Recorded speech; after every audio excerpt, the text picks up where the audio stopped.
Hey, I bet today you are going to want to hear from a boutique owner and hear her story of how she not only grew her business, but rebranded her business and went from one very specific niche into maybe a more general, but still very specific niche. Okay, I'm being way too broad, you guys. I am so excited today for you to meet my friend Shelby Lovelace, the founder of the Good Babes Co. She is someone I have personally looked up to for a long time on Instagram. Also, inside of the Boutique Hub, she's been a member forever, and we've also had her as a speaker at the Western Summit.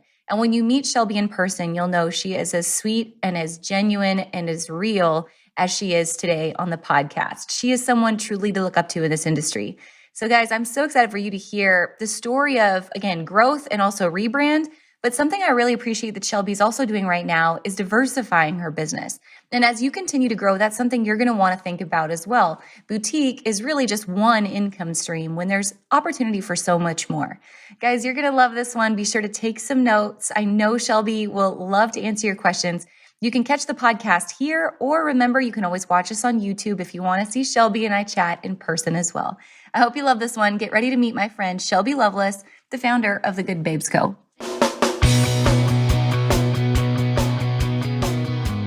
Let's talk about your business, strategy, and the juicy details of what actually works, from mainstream fashion to fashion on Main Street and the entire ecosystem behind it. How do we scale your company and do it with the balance and the happiness that we all seek?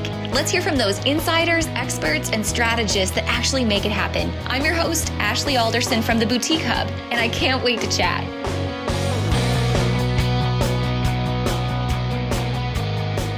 Hey guys, welcome back to the podcast, and we are back in video again this week.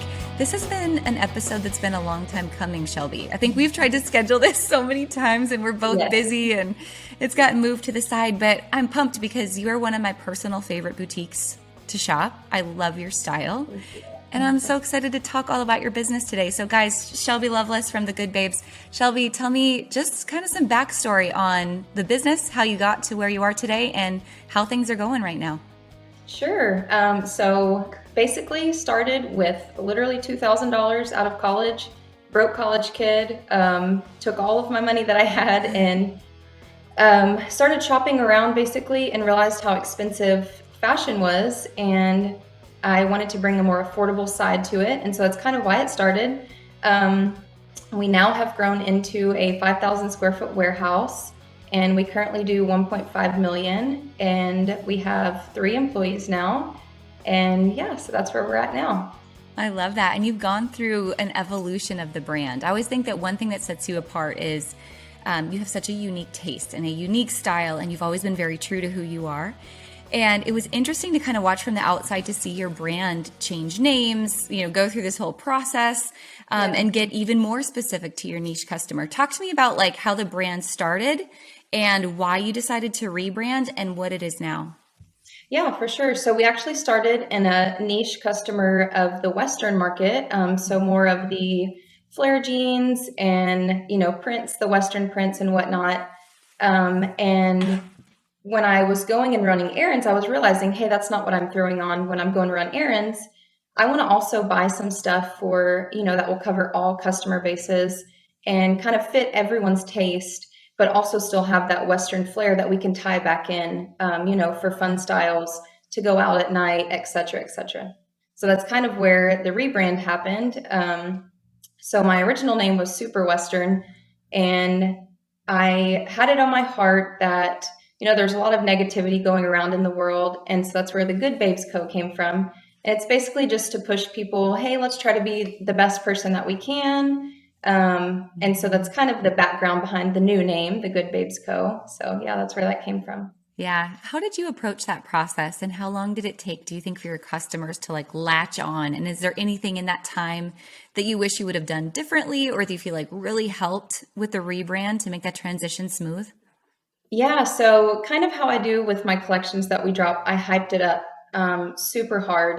Basically I let them know, hey, we have a huge name change coming that we're super excited about, and just kept the excitement going with everyone, because if you're excited about something, your customers are going to be excited.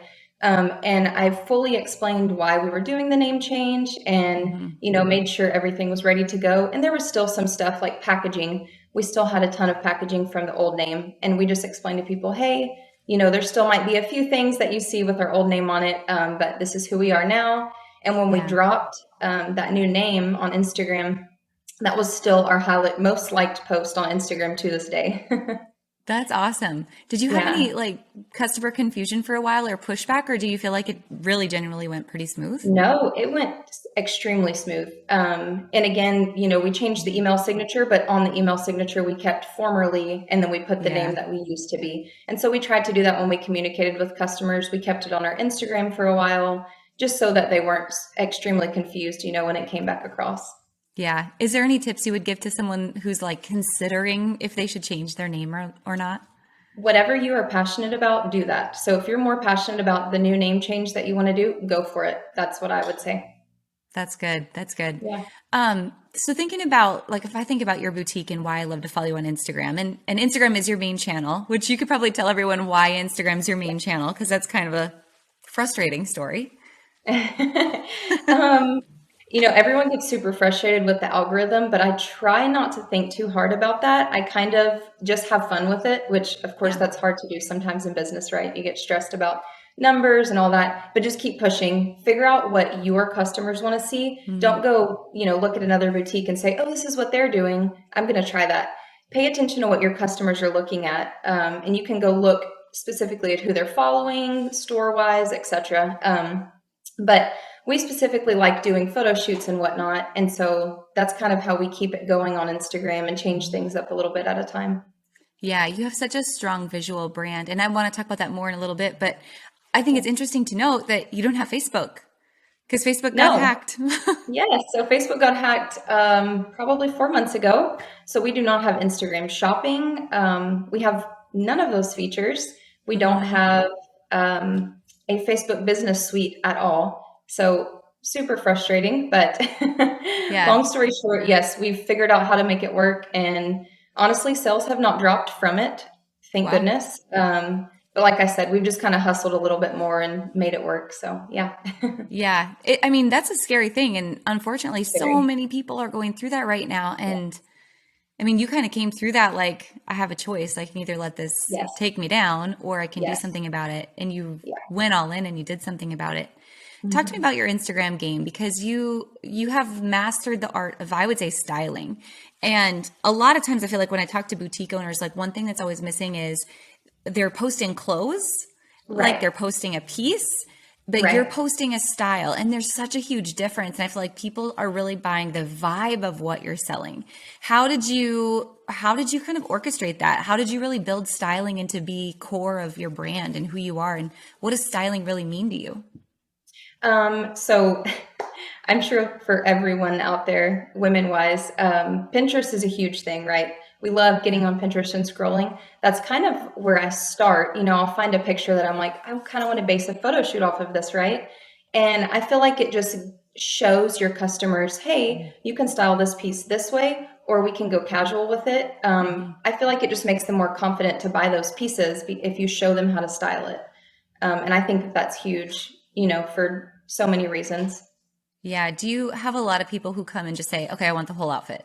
Like, do you feel like it's Yes, a huge absolutely. average order value lift? Probably because they're seeing Yes, how to wear something. yes, absolutely. 100%. I'll see, Mhm. we'll post an outfit or something and I'll see orders come through with the exact outfit that I had on. And I'm like, oh, I love it.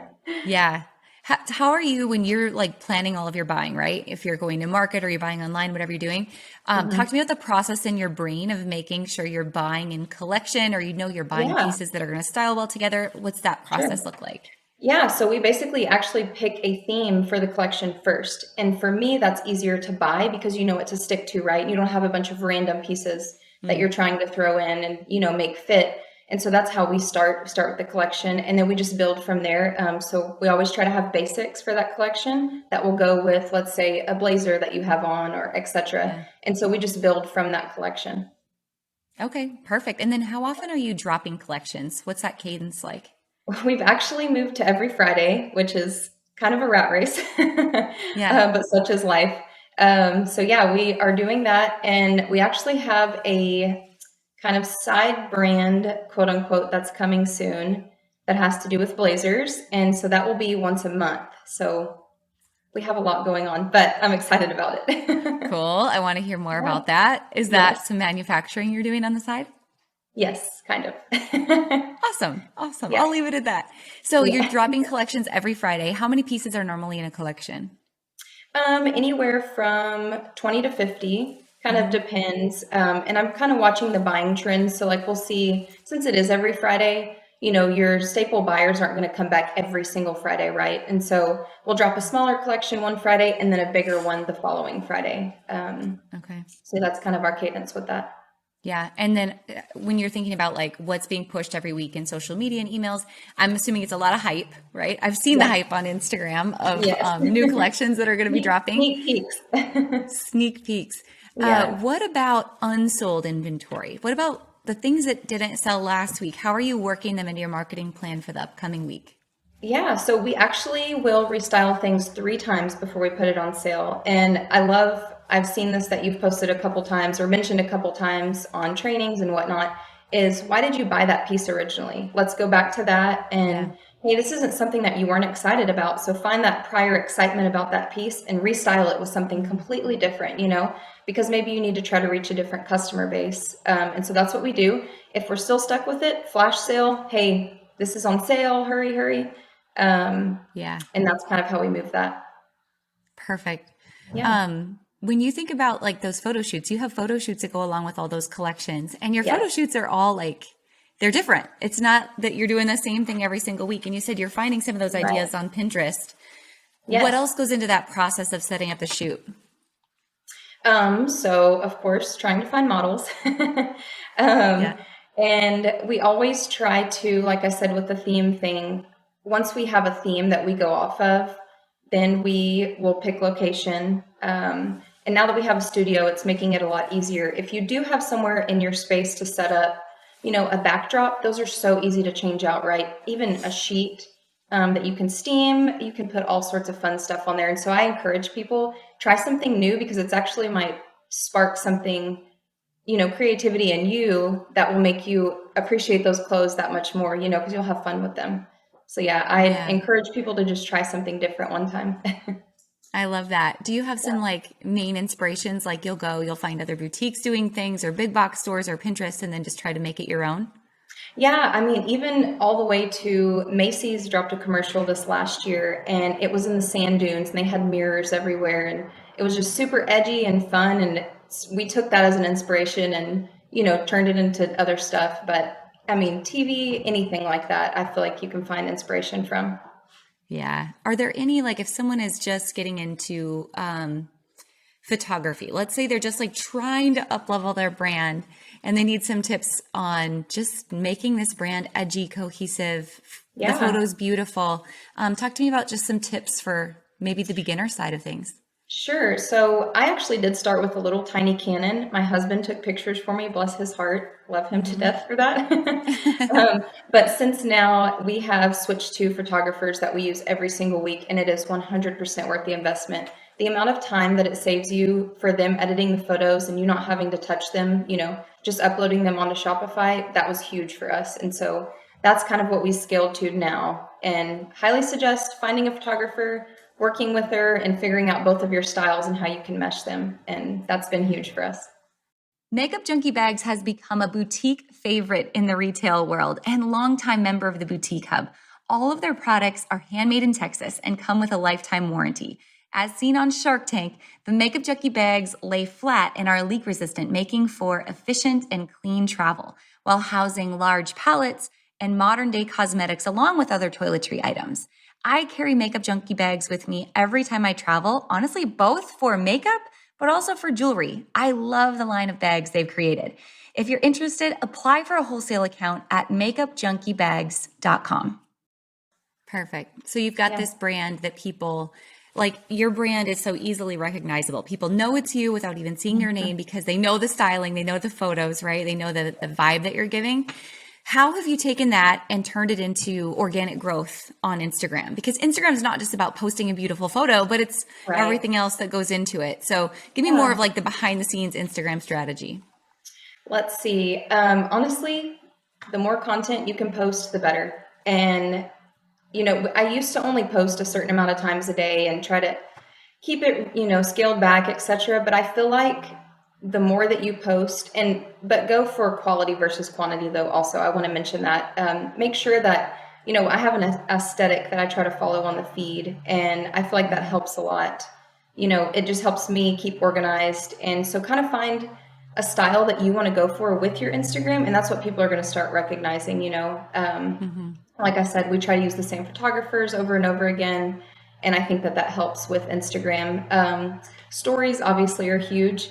I personally have never done a live, which is crazy. I'm a huge Yeah. Instagram person, but I don't really like video content, which I'm going to have to change my ways as far as because reels are huge right now.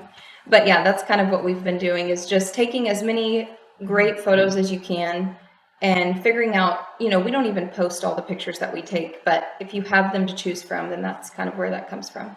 Yeah. I want to go back to what you just said about we don't do lives. And there's really these camps, right? At this day and age that think you have to go live, you have to be a big live seller, you've got to have this huge personality in order to be successful. But it's not that. So talk to me about your sales process Yeah, and what it means to you to still be successful with just traditional e-commerce, sending people to your website. Tips you sure. have.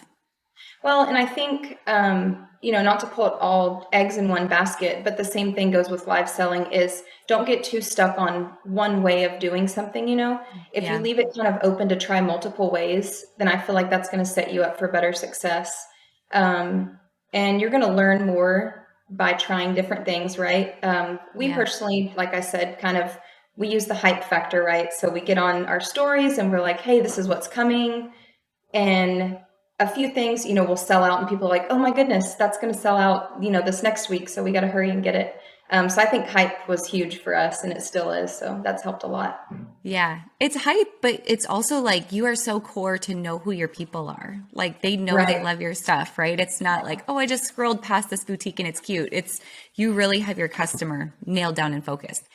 Is there Yes. other, like when you think about your sales funnel, is it email marketing? Is it text marketing? Like, are there other pieces of your funnel you've really Yeah. focused on building out too? Yes, ma'am. So we actually just went to text marketing and we actually only have about 14,000 people on our list, but it's still done so great for us. I mean, it's huge for us. So I highly suggest doing the texting. And even if you just are Mhm. starting to collect phone numbers, I still suggest that because that's free, right? You can just put some sort of type form on there and collect phone numbers. But text marketing is huge, yes. Yes, I love that you use Typeform. We use Typeform for so many different things in the hub, and that's such an easy way to do it, just to collect whether Yeah, it's phone numbers or emails, put it yeah, in your system and get consistent with it. I want to go back yes. to Instagram for a second. I feel like I have a couple Sure. more questions around Yeah, hashtags or how many times you're posting on Instagram, just like some of yeah. those mechanics. Sure. So I try to stick to a schedule of 8 a.m., 1 p.m., and 5 p.m. Um, I think, right when people are either getting to work or waking up, one of the two, they're right on their phones, right? It's just Yeah. unfortunately what we've gone to. And then, lunch break, 1 o'clock ish, and then Mhm. getting off of work, 5 p.m. And I've noticed, if you post something, people aren't going to see it for a couple hours later. So if you post at 5, someone sitting on the couch at 7, right? They're going to see Yeah. your post most likely. So yeah, Yeah. that's kind of the scheduling that we do. And then what was your other question? Hashtags. Oh, yes. So there's actually a hashtag generator that's for free on the internet, and you can literally type in, so kind of whatever your brand is, right? So we have like a boho modern brand. So you can go type boho fashion on this hashtag generator. It'll bring up 30 of the most popular hashtags. Copy and paste that right onto your Instagram. Perfect. Yeah. Perfect. What other apps have been helpful for you with like Instagram or just content planning in general? Yes. So there is an app called Plan, and I'm looking at my phone right now to Mhm. make sure that I'm saying the Yeah, exact. plan with two N's, right? Yes. There's a bunch of different apps that you can use. But for the aesthetic that I try to follow, I plan out my Instagram post. Stories, we go by photo shoot, right? And so I try to keep that collection based when I post on my stories. And I think that helps with organization stuff.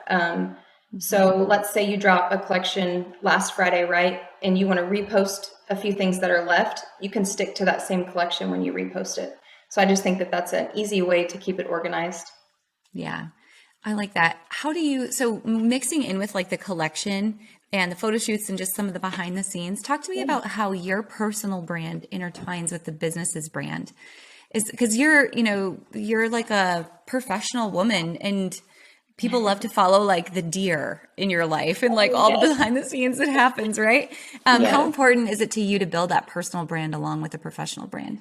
I think people like to see, it be more down to earth where it's not someone that's like, this high up executive or, something like that. I Yeah. worked at Dell for 4 years and that was always so intimidating for me, right? It was like, these people aren't personable, they don't really want to talk to you. They just want to have something to do with the business. And so Yeah. to me, that's important, for it to be personal brand. And when people actually know that they're talking to me about, styling or something like that, they love it. They're like, I Yeah. know she's helping me specifically and she wants to help me. And so I think they kind of connect to that. So I think that that's big.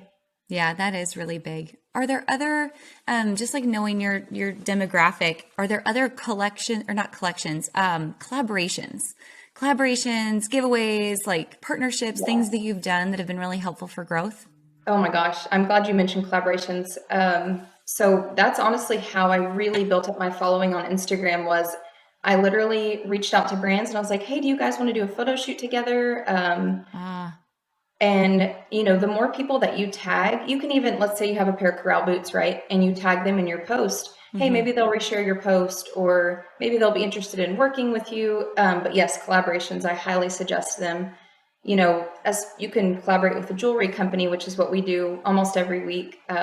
Shout out to Turquoise and Teepees. But no, that's been huge for us as collaborations. That's really good. So collaborations with brands, with makers. How about Yes. influencers or brand reps? Like, are those two things that are important to you? Yeah, so I got into influencer marketing last year, and I honestly didn't love it for my brand. Just wasn't for us. It works different for every single person. So you just probably have to try it and see if it Hmm. works for you. If it doesn't, don't try it again, type of thing. um, Yeah. Now, as far as brand reps, I do have a few that I absolutely love, but I make sure that they actually like my brand, right? That they're not just putting on the clothes and they're like, hey, I got this from the Good Babes Co. If someone tags me in a post of Hmm. something they bought from me and then they reach out to me, I'm going to be more likely to work with them because I'm like, hey, they like my brand and they weren't just asking for something free, right? Oh man, that's such a huge thing to Yeah. actually have someone who's interested. And I think everyone Yes. gets those messages like, oh, hi, will you send Oh me some free gosh. clothes? And you're like, I know. delete, Yes. don't even respond. My request folder in Instagram is a little outrageous, but I'm sure it is. How do you, so you mentioned you have a team of three, right? Or is there yes. three of you total? You have two on your team or three? Well, so we had four. When we moved, we lost one girl to locally wise. Hmm. Then we just lost another girl. So it's actually just me and my sister right now. Oh, family business at the moment. Yes. Yes. Yes. So kind of a madhouse, but we're figuring it out. We like working, so it's fine. Yeah, change is Um, inevitable, right? And yes. there's always Um, opportunity on your team. How do you manage that? How do you delegate and prioritize what's on your plate and how do you get things done? Yeah, so I originally, the first thing I gave up myself was shipping. I outsourced that first. That just gave me more time to actually focus on the business side of that. So if Yeah. anyone's wondering, hey, what should I try to outsource first? I would say with shipping. And then money management wise and bookkeeping, I outsourced that second. We use Profit First Awesome. for our money management, and I absolutely highly recommend it to Yeah. anyone and everyone. um, and then I personally like to handle the social media because that's my passion. That's what I like. Hmm. But that's also another thing that someone can outsource. It's, totally up to you. So Yeah. yeah, Perfect. I love the sequence of things. Let's go back to money management for a second, yeah, because I got to hear about your new warehouse that you have yes, moved into, and you did yes, something so smart with this warehouse. And I'm just a huge believer. Like I think so many times on this podcast and in the hub, we talk about your boutique business, right? Yes. But really, in the grand scheme of being an entrepreneur and being a businesswoman, that's just one revenue stream. Like having a Oh, boutique and selling absolutely. clothes is one little thing. But Yes. as you grow, it's Yes. property management and it's investment and it's all these 100%. other things that come with it. How have you started to grow, and how has the warehouse specifically helped you with that process? Yeah, so the whole reason I even started thinking of other, income sources and that kind of stuff is, I'm eventually going to grow out of the quote unquote boutique thing, right? I'm not going to be able to hit my target audience as well as I used to, et cetera. And so I kind of started to think of other things. And when I had, some extra cash that I wanted to put into something, I was like, well, we need more space because we were renting at the time. Mm-hmm. And we kind of stumbled upon this super great deal with this warehouse that we got to build a suite. So we got to choose what we wanted to do Awesome. with it. And so I separated out 2,000 square foot for a studio. And we are actually going to start renting that space out to other boutique owners, influencers, bloggers, anyone and everyone. We're calling it a babe cave. So there's going to Love be that. backdrops, like 10 different backdrops, record players, all sorts of Yeah. fun wallpaper, anything and everything. I hope you guys love this episode with Shelby. Isn't she great? She's so humble, but she is doing big things in this world.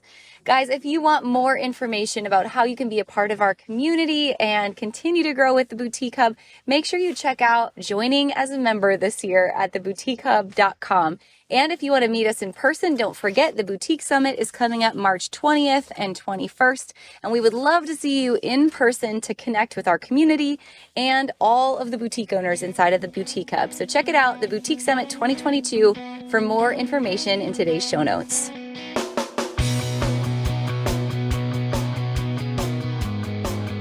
Hey guys, thank you so much for listening to this episode. We hope that you loved it. Don't forget to hit subscribe and leave a rating and review down below for a chance to be one of our featured listeners each and every week. For more information on our spirit of community over competition and how to access complete show notes and bonus downloads from our guests, head on over to theboutiquehub.com and join the community. We'll see you next week.